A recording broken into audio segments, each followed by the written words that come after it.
கலாத்தியர் 4வது அதிகாரம். பின்னும் நான் சொல்லுகிறது என்னவெனில், சுதந்திரவாளியானவன் எல்லாவற்றுக்கும் எஜமானாயிருந்தும் அவன் சிறு பிள்ளையாயிருக்கும் காலம் அளவும் அவனுக்கும் அடிமையானவனுக்கு வித்தியாசமில்லை. தகப்பன் குறித்த காலம் வரைக்கும் அவன் காரியக்காரருக்கும் வீட்டு விசாரணைக்காரருக்கும் கீழ்ப்பட்டிருக்கிறான். அப்படியே நாம் சிறுபிள்ளையாயிருந்த காலத்தில் இவ்வுலகத்தின் வழிபாடுகளுக்கு அடிமைப்பட்டுள்ளாயிருந்தோம்.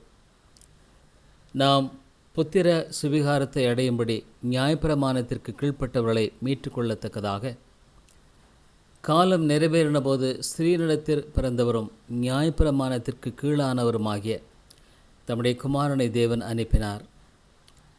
மேலும் நீங்கள் புத்திரனாய் இருக்கிறபடியினால் அப்பா பிதாவே என்று கூப்பிடத்தக்கதாக தேவன் தமது குமாரனுடைய ஆவியை உங்கள் இருதயங்களில் அனுப்பினார். ஆகையால் இனி நீ அடிமையாயிராமல் புத்திரனாயிருக்கிறாய். நீ புத்திரனேயானால் கிறிஸ்து மூலமாய் தேவனுடைய சுதந்திரனுமாய் இருக்கிறாய். நீங்கள் தேவனை அறியாமல் இருந்தபோது சுபாவத்தின்படி தேவர்கள் அல்லாதவர்களுக்கு அடிமைகளாயிருந்தீர்கள். இப்பொழுதோ நீங்கள் தேவனை அறிந்திருக்க அல்லது தேவனால் அறியப்பட்டிருக்க பலனற்றதும் வெறுமையானதுமான அவ்வழிபாடுகளுக்கு நீங்கள் மறுபடியும் திரும்பி மறுபடியும் அவைகளுக்கு அடிமைப்படும்படி விரும்புவது எப்படி? நாட்களையும் மாதங்களையும் காலங்களையும் வருஷங்களையும் பார்க்கிறீர்களே. நான் உங்களுக்காக பிரயாசப்பட்டது வீணாய் போயிற்றோ என்று உங்களை குறித்து பயந்திருக்கிறேன். சகோதரர், என்னை போலாங்கள் என்று உங்களை வேண்டிக் கொள்கிறேன். நான் உங்களைப் போலுமானேனே. எனக்கு நீங்கள் அநியாயம் ஒன்றும் செய்யவில்லை. உங்களுக்கு தெரிந்திருக்கிறபடி நான் சரீர பலவீனத்தோடு முதலாம் தரம் உங்களுக்கு சுவிசேஷத்தை பிரசங்கித்தேன். அப்படி இருந்தும் என் சரீரத்தில் உண்டாயிருக்கிற சோதனையை நீங்கள் அசட்டை பண்ணாமலும் அரோசியாமலும் தேவ தூதனைப் போலவும் கிறிஸ்து இயேசுவைப் போலவும் என்னை ஏற்றுக்கொண்டீர்கள். அப்பொழுது நீங்கள் கொண்டிருந்த ஆனந்த பாக்கியம் எங்கே? உங்கள் கண்களை பிடுங்கி எனக்கு கொடுக்கக்கூடுமானால் அப்படியும் கொடுத்திருப்பீர்கள் என்று உங்களுக்கு சாட்சியாக இருக்கிறேன். நான் உங்களுக்கு சத்தியத்தை சொன்னதினாலே உங்களுக்கு சத்துருவானேனோ? அவர்கள் உங்களை நாடி வைராக்கியம் பாராட்டுகிறார்கள். ஆகிலும் நல்மனதோடு அப்படி செய்யாமல் நீங்கள் அவர்களை நாடி வைராக்கியம் பாராட்டும் பொருட்டு உங்களை புறம்பாக்க விரும்புகிறார்கள். நல் விஷயத்தில் வைராக்கியம் பாராட்டுவது நல்லதுதான். அதை நான் உங்களிடத்தில் இருக்கும் பொழுது மாத்திரமல்ல, எப்பொழுதும் பாராட்ட வேண்டும். என் சிறு பிள்ளைகளே, கிறிஸ்து உங்களிடத்தில் உருவாகும் அளவும் உங்களுக்காக மறுபடியும் கற்ப வேதனைப்படுகிறேன்.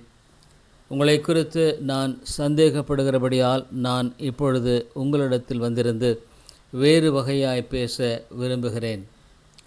நியாயப்பிரமாணத்திற்கு கீழ்ப்பட்டிருக்க விரும்புகிற நீங்கள் நியாயப்பிரமாணம் சொல்லுகிறதை கேட்கவில்லையா? இதை எனக்கு சொல்லுங்கள். ஆபிரகாமுக்கு 2 குமாரர் இருந்தார்கள் என்று எழுதியிருக்கிறது. ஒருவன் அடிமையானவளிடத்தில் பிறந்தவன், ஒருவன் சுயாதீனமுள்ளவளிடத்தில் பிறந்தவன். அடிமையானவளிடத்தில் பிறந்தவன் மாம்சத்தின்படி பிறந்தான். சுயாதீனமுள்ளவளிடத்தில் பிறந்தவன் வாக்குத்தத்தத்தின்படி பிறந்தான். இவைகள் ஞான அர்த்தமுள்ளவைகள். அந்த ஸ்திரீகள் 2 ஏற்பாடுகளாம். ஒன்று சீனாய் மலையில் உண்டான ஏற்பாடு. அது அடிமைத்தனத்திற்குள்ளாக பிள்ளை பெறுகிறது. அது ஆகார் என்பவள் தானே. ஆகார் என்பது அரபி தேசத்தில் சீனாய் மலை. அந்த ஆகார் இப்பொழுது இருக்கிற எருசலேமுக்கு சரி. இவள் தன் பிள்ளைகளோடே கூட அடிமைப்பட்டிருக்கிறாளே. மேலான எருசலேமோ சுயாதீனமுள்ளவள். அவளே நம் எல்லாருக்கும் தாயானவள். அந்தப்படி பிள்ளை பெறாத மலடியே, மகிழ்ந்து கற்பவேதனைப்படாதவளே, களிப்பாய் எழும்பி ஆர்ப்பரி. புருஷன் உள்ளவளை பார்க்கிறோம் அநாத ஸ்திரீக்கு அதிக பிள்ளைகள் உண்டு என்று எழுதியிருக்கிறது. சகோதரரே, நாம் ஈசாக்கைப் போல வாக்குத்தத்த பிள்ளைகளாக இருக்கிறோம். ஆகிலும் மாம்சத்தின்படி பிறந்தவன் ஆவியின்படி பிறந்தவனை அப்பொழுது துன்பப்படுத்தினது போல இப்பொழுதும் நடந்து வருகிறது. அதை குறித்து வேதம் என்ன சொல்லுகிறது? அடிமையானவளின் மகன் சுயாதீனம் உள்ளவளுடைய குமாரனோட சுதந்திரவாளியாய் இருப்பதில்லை. ஆகையால் அடிமையானவளையும் அவளுடைய மகனையும் புறம்பே தள்ளு என்று சொல்லுகிறது. இப்படி இருக்க சகோதரரே, நாம் அடிமையானவளுக்கு பிள்ளைகளாயிராமல் சுயாதீனம் உள்ளவளுக்கு பிள்ளைகளாயிருக்கிறோம். கலாத்தியர் 5வது அதிகாரம். அப்படியானாலே ஆனபடியினாலே நீங்கள் மறுபடியும் அடிமைத்தனத்தின் நுகத்துக்குட்படாமல் கிறிஸ்து நமக்குண்டாக்கின சுயாதீன நிலைமையிலே நிலை கொண்டிருங்கள். இதோ நீங்கள் விருத்த சேதனம் பண்ணிக்கொண்டால் கிறிஸ்துவினால் உங்களுக்கு ஒரு பிரயோஜனமும் இராது என்று பவுலாகிய நான் உங்களுக்கு சொல்லுகிறேன். மேலும் விருத்த சேதனம் பண்ணிக்கொள்கிற எந்த மனுஷனும் நியாயப்பிரமாணம் முழுவதையும் நிறைவேற்ற கடனாளியாக இருக்கிறான் என்று மறுபடியும் அப்படிப்பட்டவனுக்கு சாட்சியாக சொல்லுகிறேன். நியாயப்பிரமாணத்தினால் நீதிமான்களாக விரும்புகிற நீங்கள் யாவரும் கிறிஸ்துவை விட்டு பிரிந்து கிருபை நின்று விழுந்தீர்கள். நாங்களோ நீதி கிடைக்கும் என்று ஆவியை கொண்டு விசுவாசத்தினால் நம்பிக்கையோடு காத்திருக்கிறோம். கிறிஸ்து இயேசுவினிடத்தில் விருத்த சேதனமும் விருத்த சேதனம் இல்லாமையும் ஒன்றுக்கும் உதவாது. அன்பினால் கிரியை செய்கிற விசுவாசமே உதவும். நீங்கள் நன்றாய் ஓடினீர்களே, சத்தியத்திற்கு கீழ்ப்படியாமற் போக உங்களுக்கு தடை செய்தவன் யார்? இந்த போதனை உங்களை அழைத்தவரால் உண்டானது அல்ல. புளிப்புள்ள கொஞ்ச மாவானது புளித்த மாவனைத்தையும் உப்ப பண்ணும். புளிப்புள்ள கொஞ்ச மாவானது பிசைந்த மாவனைத்தையும் உப்ப பண்ணும். நீங்கள் வேறு விதமாய் சிந்திக்க மாட்டீர்கள் என்று நான் கர்த்தருக்குள் உங்களை குறித்து நம்பிக்கையாயிருக்கிறேன். உங்களை கலக்குகிறவன் எப்படிப்பட்டவனாயிருந்தாலும் தனக்கேற்ற ஆக்கினையை அடைவான். சகோதரரே, இதுவரைக்கும் நான் விருத்த சேதனத்தை பிரசங்கிக்கிறவனாயிருந்தால் இதுவரைக்கும் எண்ணத்திற்கு துன்பப்படுகிறேன். அப்படியானால் சிலுவையை பற்றி வரும் இடரல் ஒழிந்திருக்குமே. உங்களை கலக்கிறவர்கள் தரிப்புண்டு போனால் நலமாயிருக்கும். சகோதரரே, நீங்கள் சுயாதீனத்திற்கு அழைக்கப்பட்டீர்கள். இந்த சுயாதீனத்தை நீங்கள் மாம்சத்திற்கு ஏதுவாக அனுசரியாமல் அன்பினாலே ஒருவருக்கொருவர் ஊழியம் செய்யுங்கள். உன்னிடத்தில் நீ அன்பு கூறுவது போல பிறனிடத்திலும் அன்பு கூறுவாயாக என்கிற இந்த ஒரே வார்த்தையிலே நியாயப்பிரமாணம் முழுவதும் நிறைவேறும். நீங்கள் ஒருவரை ஒருவர் கடித்து பட்சித்தீர்களானால் அழிவீர்கள். அப்படி ஒருவர் அழிக்கப்படாதபடிக்கு எச்சரிக்கையாயிருங்கள். இன்னும் நான் சொல்லுகிறது என்னவென்றால் ஆவிக்கேற்றபடி நடந்து கொள்ளுங்கள். அப்பொழுது மாம்ச இச்சையை நிறைவேற்றாதிருப்பீர்கள்.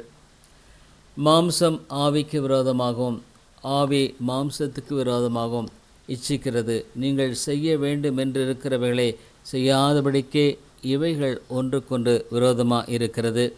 ஆவியினால் நடத்தப்படுவர்களானால் நீங்கள் நியாயப்பிரமாணத்திற்கு கீழ்ப்பட்டவர்கள் அல்ல. மாம்சத்தின் கிரியைகள் வெளியரங்கமாக இருக்கின்றன. அவையாவன விபசாரம், வேசித்தனம், அசுத்தம், காம விகாரம், விக்கிரகாராதனை, பில்லிசோனியம், பகைகள், விரோதங்கள், வைராக்கியங்கள், கோபங்கள், சண்டைகள், பிரிவினைகள், மார்க்க பேதங்கள், பொறாமைகள், கொலைகள், வெறிகள், களியாட்டுகள் முதலானவைகளை இப்படிப்பட்டவர்களை செய்கிறவர்கள் தேவனுடைய ராஜ்யத்தை சுதந்திரிப்பதில்லை என்று முன்னே நான் சொன்னது போல இப்பொழுதும் உங்களுக்கு சொல்லுகிறேன். ஆவியின் கனியோ அன்பு, சந்தோஷம், சமாதானம், நீடிய பொறுமை, தயவு, நற்குணம், விசுவாசம், சாந்தம், இச்சையடக்கம். இப்படிப்பட்டவர்களுக்கு விரோதமான பிரமாணம் ஒன்றுமில்லை. கிறிஸ்துவனுடையவர்கள் தங்கள் மாம்சத்தையும் அதன் ஆசை இச்சைகளையும் சிலுவையில் அறைந்திருக்கிறார்கள். நாம் ஆவியினாலே பிழைத்திருந்தால் ஆவிக்கேற்றபடி நடக்கவும் கடவோம். வீண் புகழ்ச்சியை விரும்பாமலும் ஒருவரை ஒருவர் கோபமூட்டாமலும் ஒருவர் மேல் ஒருவர் பொறாமை கொள்ளாமலும் இருக்க கடவோம். கலாத்தியர் 6ஆம் அதிகாரம். சகோதரரே, ஒருவன் யாதொரு குற்றத்தில் அகப்பட்டால் ஆவிக்குரியவர்களாகிய நீங்கள் சாந்தமுள்ள ஆவியோடே அப்படிப்பட்டவனை சீர்பொருந்த பண்ணுங்கள். நீயும் சோதிக்கப்படாதபடிக்கு உன்னை குறித்து எச்சரிக்கையாயிரு. ஒருவர் பாரத்தை ஒருவர் சுமந்து இப்படியே கிறிஸ்துவனுடைய பிரமாணத்தை நிறைவேற்றுங்கள். ஒருவன் தான் ஒன்றுமில்லாதிருந்தும் தன்னை ஒரு பொருட்டென்று எண்ணினால் தன்னைத்தானே வஞ்சிக்கிறவனாவான்.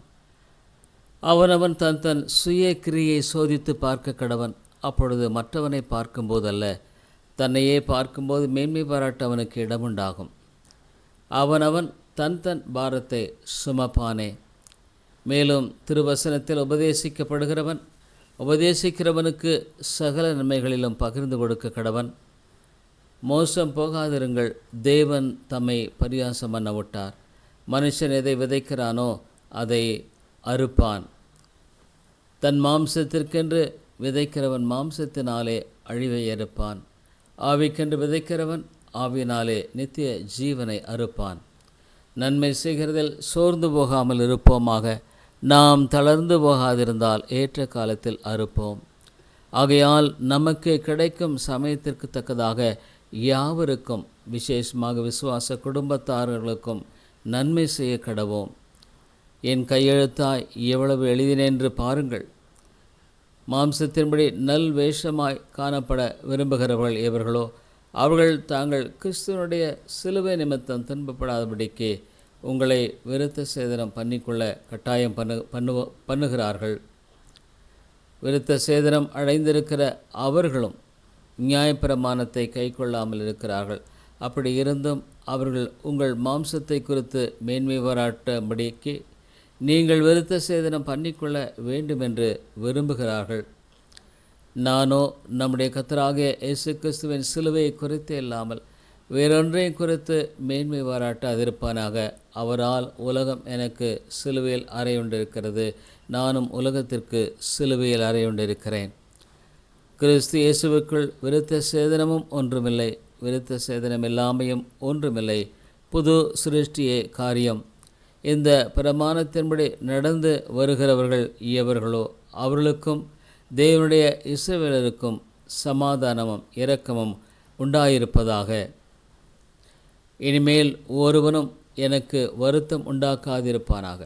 கர்த்தராகிய இயேசுவினுடைய அச்சடையாளங்களை நான் என் சரீரத்திலே தரித்து கொண்டிருக்கிறேன்.